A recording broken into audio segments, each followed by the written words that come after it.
রাষ্ট্রপতি হলে বিএনপি ও সরকারের 3 গুরুত্বপূর্ণ পদে কে আসবেন? আলোচনায় সালাউদ্দিন ও রিজভী। রাষ্ট্রপতি পদে মির্জা ফখরুল ইসলাম আলমগীরের প্রার্থিতা চূড়ান্ত হওয়ার পর বিএনপি ও সরকারের 3 গুরুত্বপূর্ণ পদে সম্ভাব্য উত্তরসূরি নিয়ে শুরু হয়েছে জোর আলোচনা।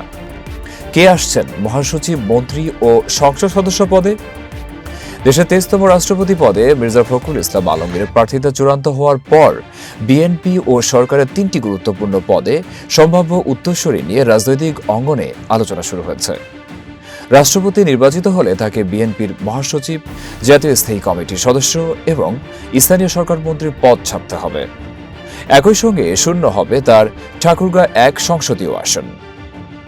বিএনপির মহাসচিব পদে সবচেয়ে বেশি আলোচনায় রয়েছেন দলের স্থায়ী কমিটির সদস্য ও স্বরাষ্ট্রমন্ত্রী সালাউদ্দিন আহমেদ এবং যুগ্ম মহাসচিব রুহুল কবির রিজভী। দলীয় সূত্র বলছে, জাতীয় কাউন্সিলের আগে একজন ভারপ্রাপ্ত মহাসচিব নিয়োগ দেওয়া হতে পারে।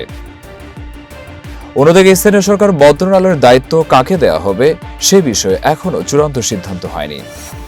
নতুন কাউকে মন্ত্রী করা হতে পারে অথবা বর্তমানে কোনো মন্ত্রীকে অতিরিক্ত দায়িত্ব দেওয়া হতে পারে।